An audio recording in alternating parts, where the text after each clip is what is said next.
96.5.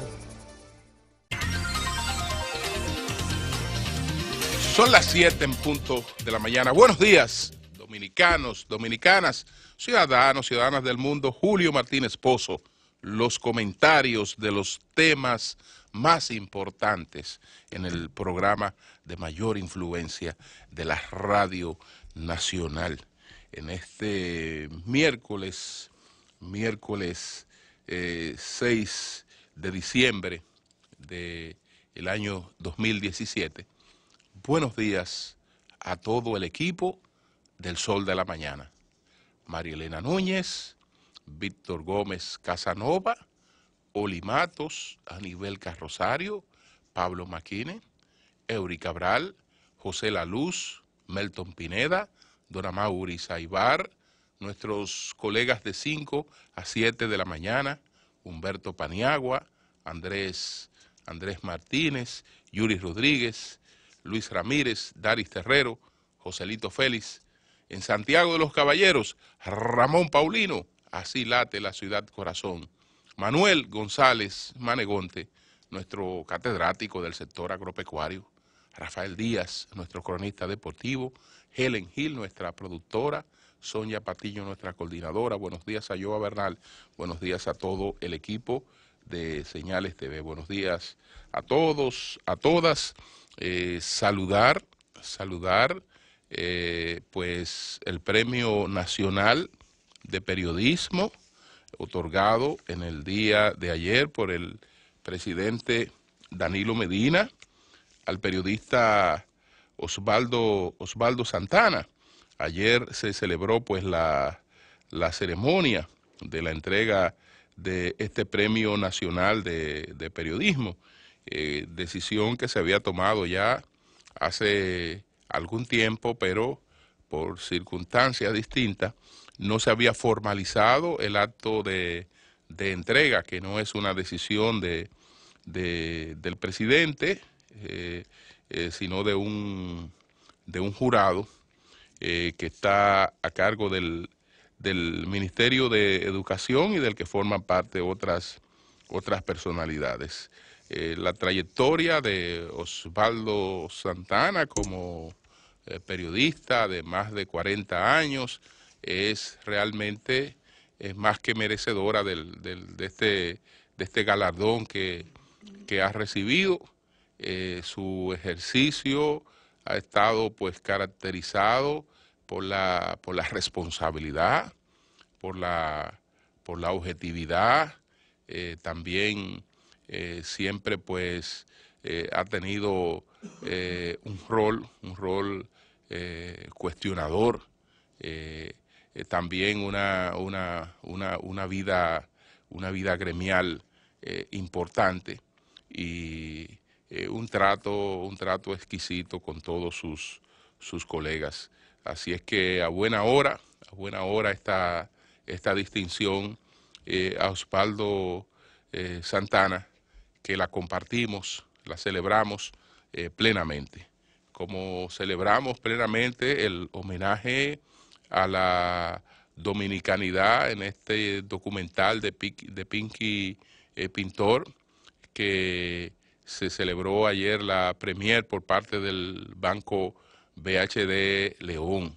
No tuve la posibilidad, ¿no?, de acompañarle en este acto, pero ya había visto un avance y es sumamente interesante lo que ha logrado Pinky con esta iniciativa para el Banco BHD León, y nos viene muy bien este documental, que debe tener la más amplia difusión.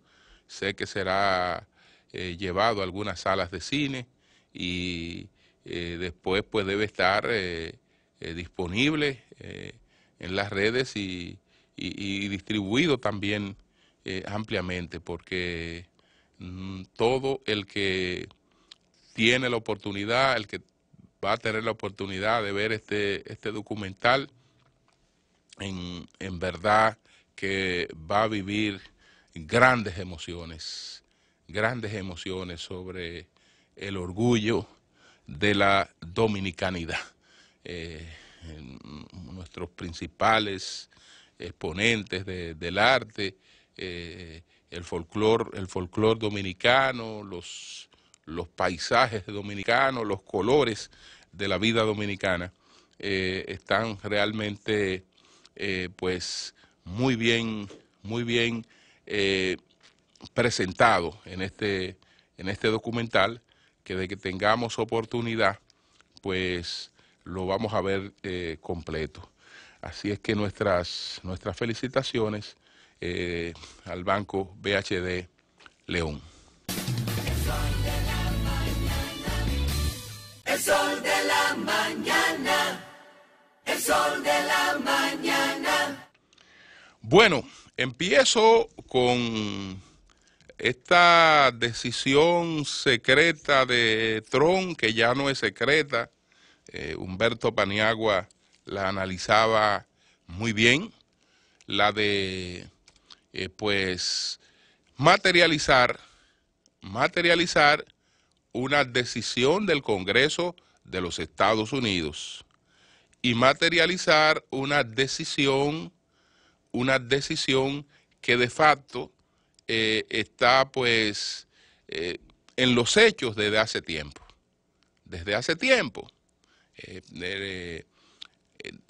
Está esa decisión, y no me refiero a una decisión reciente del Congreso de los Estados Unidos, sino ya a una decisión bastante añejada del Congreso de los Estados Unidos, la de declarar a Israel, a reconocer a Israel como la capital del Estado de Jerusalén.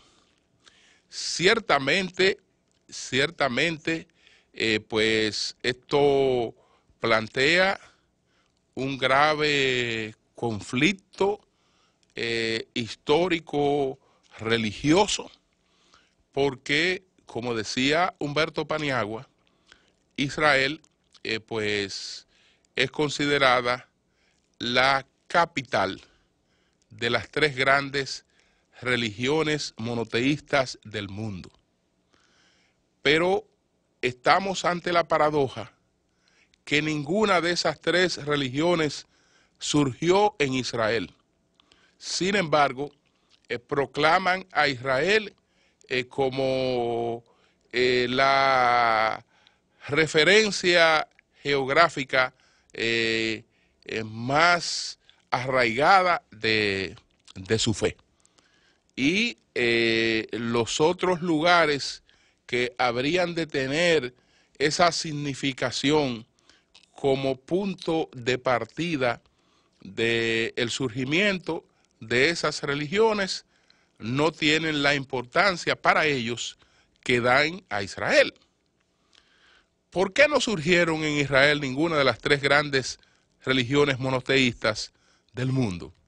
Ninguna surgieron en Israel, porque ¿dónde entrega Moisés la tabla de los 10 mandamientos? ¿Dónde recibe Moisés la tabla de los 10 mandamientos? Bueno, la recibe en el monte Sinaí. Y el monte Sinaí está ubicado en Egipto, que es de donde parten los hebreos hacia la tierra prometida. Pero les repito que el punto fundacional del judaísmo es a partir del descenso del monte Sinaí, que Moisés ya va con la legislación, con la tabla de los 10 mandamientos, pero esa no es la referencia más importante para los judíos. Sin embargo, es la que marca su punto fundacional. En el caso de el mahometanismo, que después se llamaría el Islam, bueno, no surge en Jerusalén.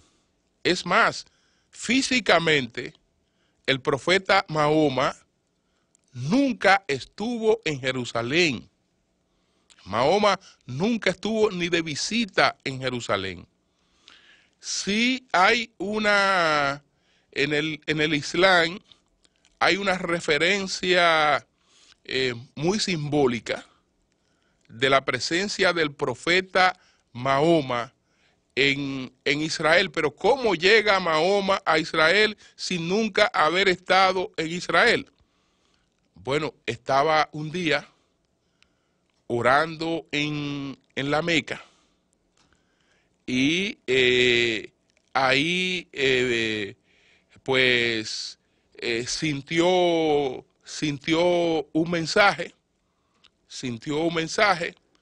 entonces el profeta se quedó dormido y sobre un caballo blanco volador, creo que Burá se llamaba el caballo, Mahoma va en sueños a Israel sobre ese caballo blanco volador. Así fue que Mahoma llegó a Jerusalén, porque físicamente no estuvo. Sin embargo, eso en la teología islámica, ese viaje de Mahoma, pues tiene más significado que si habría sido un viaje presencial. Y desde luego, por eso después va a tener una importancia clave. En el caso del cristianismo, tampoco surge el cristianismo en Jerusalén.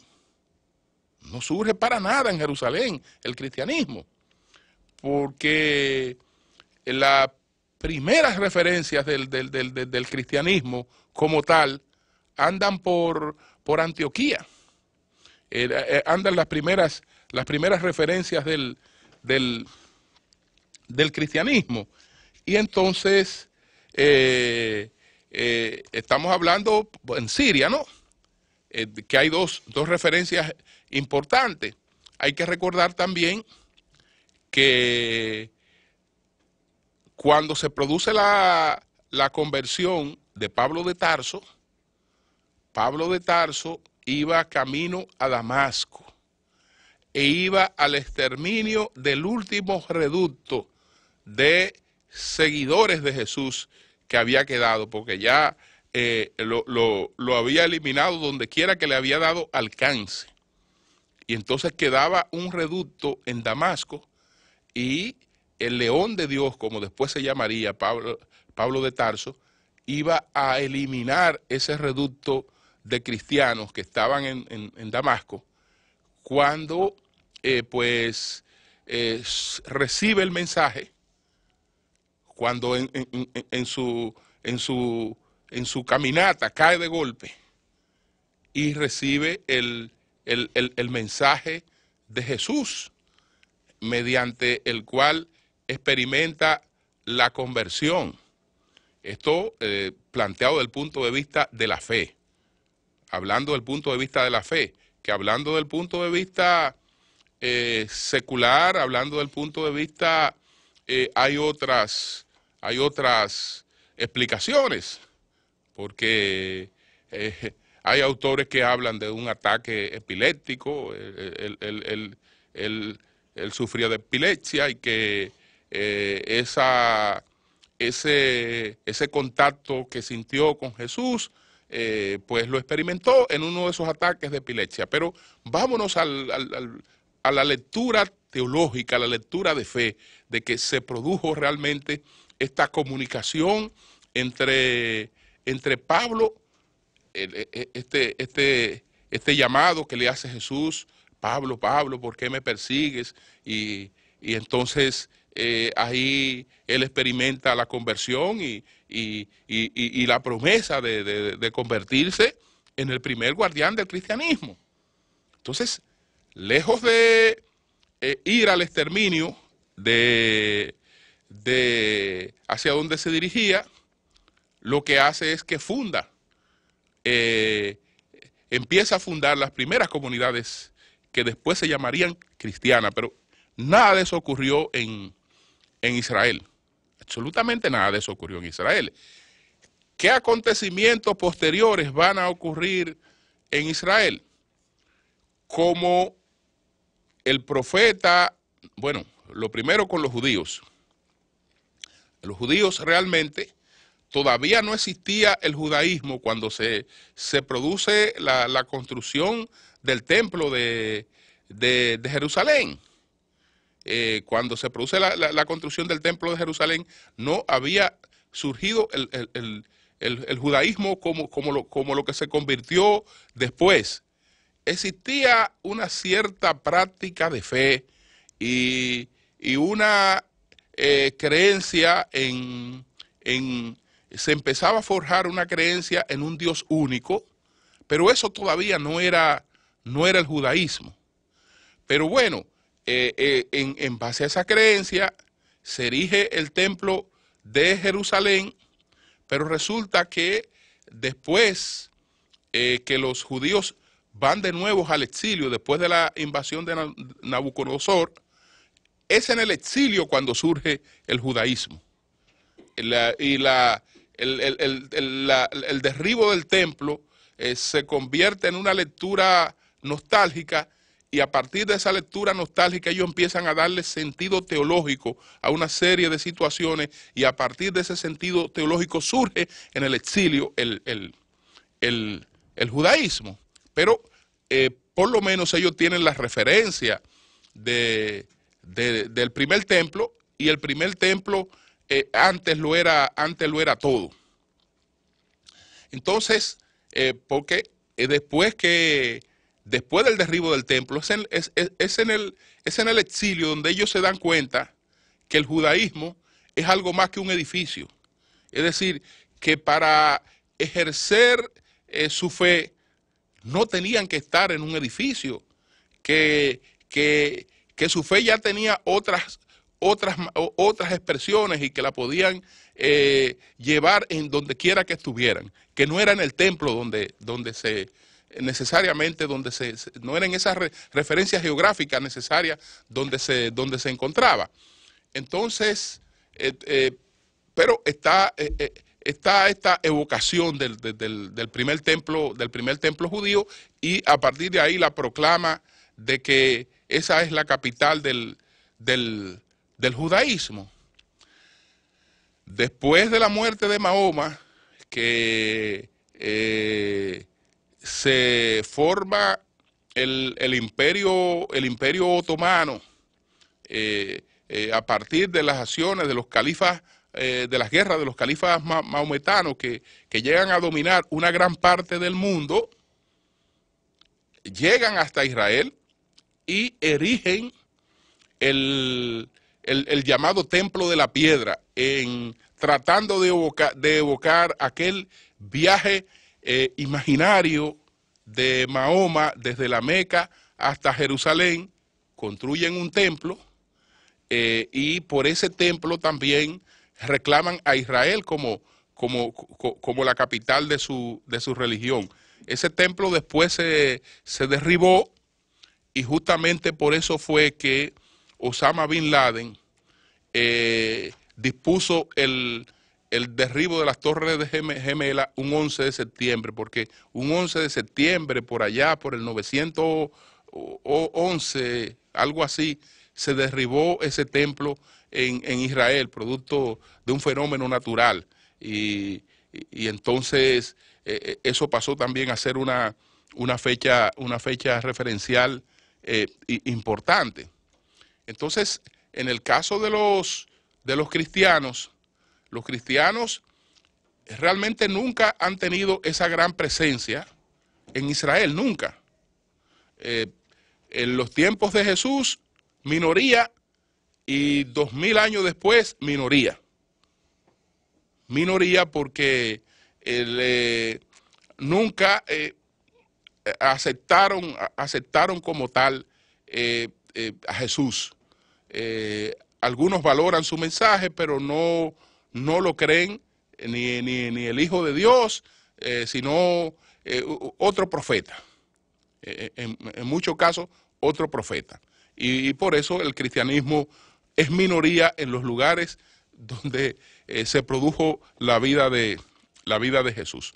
Entonces, atado a todas estas cosas, ha estado el mundo que han producido muchísimas guerras. Ustedes recuerdan que los cristianos incluso también hicieron la guerra en busca de rescatar lo que entendían que eran sus lugares sagrados, y en base a esa guerra en base a ese criterio fue que se desarrollaron las famosas cruzadas en base a esas cosas. Entonces, estamos atados a ese tipo de cosas, y nadie ha podido. Y fíjense que lo que se ha producido con Donald Trump es un anuncio, y todavía un anuncio secreto.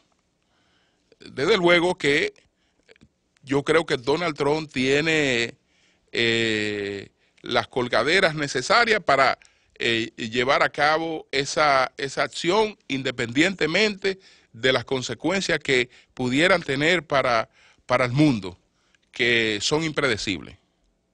Son impredecibles, y fíjese que no se está hablando de nada que represente bienestar para la población.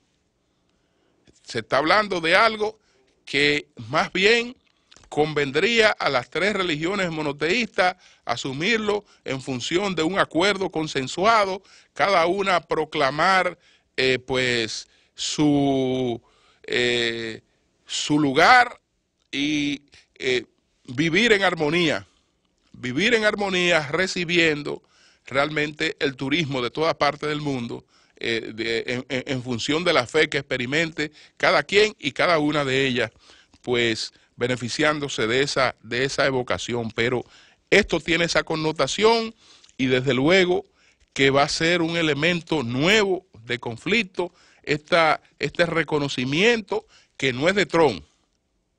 Repito, eso no es una locura de Trump. No, es una decisión del Congreso de los Estados Unidos.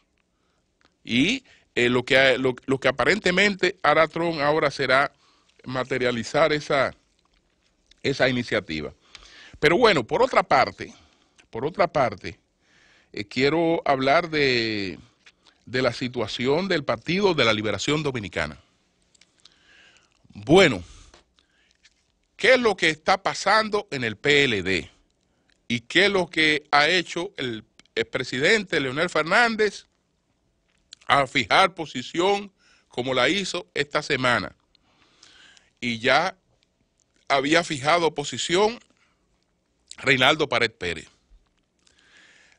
La posición que fijó Reinaldo Pared Pérez y la posición que fijó Leonel Fernández no son otra cosa que las exposiciones que ambos hicieron en la reunión del comité político del PLD, donde se acordó consultar a los juristas. Es decir, ese artículo que se publicó ahora de Leonel Fernández es prácticamente la exposición que hizo Leonel Fernández en el comité político el día que se discutió ese tema. Y el que publicó Reinaldo Pared es también la posición que expuso Reinaldo Pared en el PLD cuando se discutió ese tema.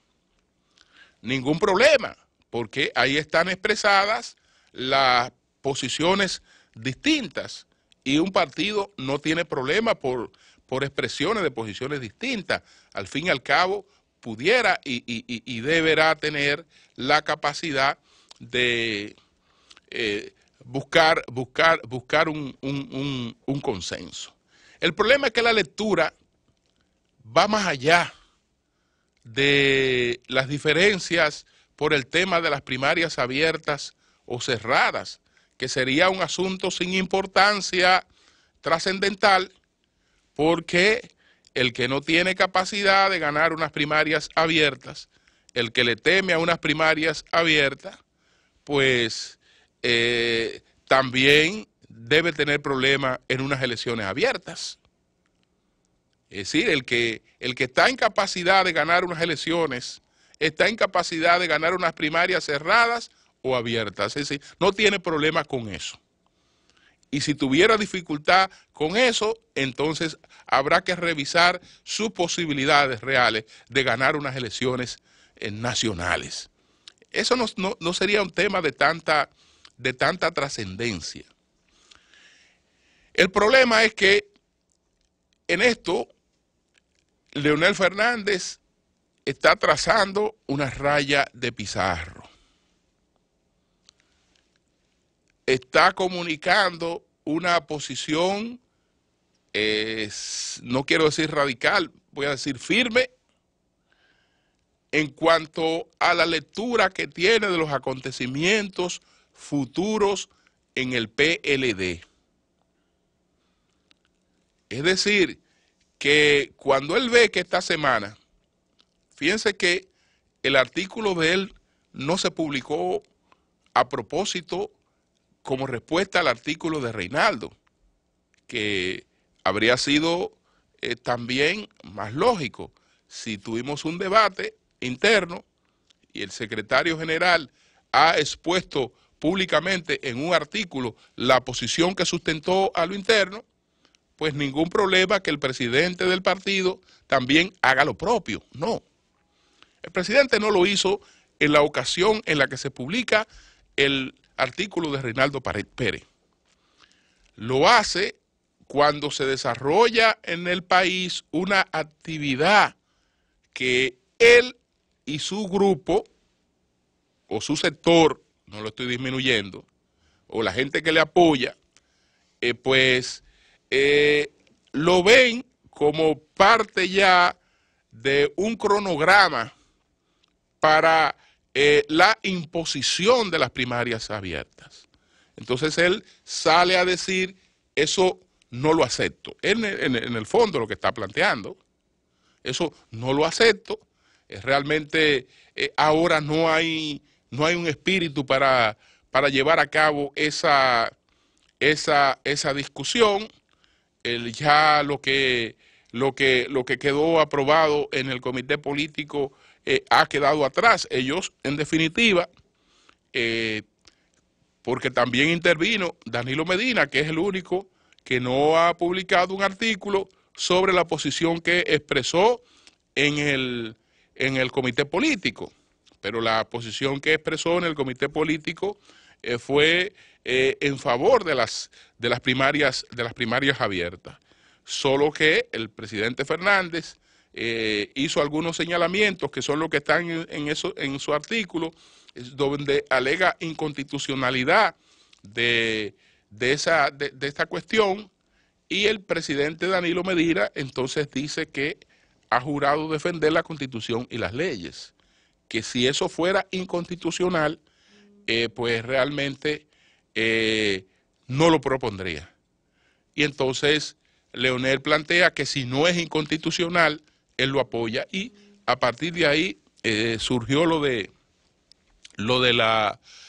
los 5 juristas que se iban a buscar para determinar esta cuestión, este tema en el que ustedes han notado que no ha intervenido. Es decir, no he estado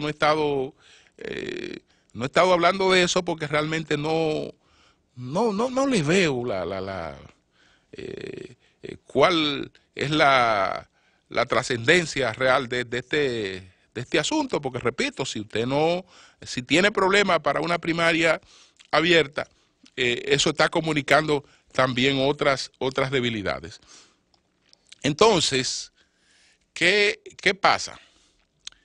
Que este sector está diciendo, si hay cualquier tipo de manejo, si hay cualquier tipo de oposición, de imposición, entonces nos tendrán de frente. Es decir, lo que Leonel ha dicho públicamente no es lo que está escrito ahí. Eso no es lo que está escrito ahí. Lo que está escrito ahí está muy bien expuesto y son argumentaciones jurídicas, igual que la de Reinaldo, muy bien sopesadas. Muy bien sopesadas. No, eso no es problema. El problema es lo que no se está leyendo de lo que él escribe ahí. El mensaje que está mandando, que es un mensaje sumamente preocupante. Sumamente preocupante, porque es un mensaje en el que está advirtiendo sobre la división del PLD. Y lo está advirtiendo claramente. Claramente, es decir, o me dejan mi camino tranquilo, o se rompió la taza. O me dejan mi camino tranquilo, o se rompió la taza. Eso es lo que está diciendo. Eso es lo que está diciendo. Entonces, ese tipo de mensaje realmente provoca otras reacciones y lleva realmente a un clima sumamente preocupante sobre el futuro inmediato del Partido de la Liberación Dominicana.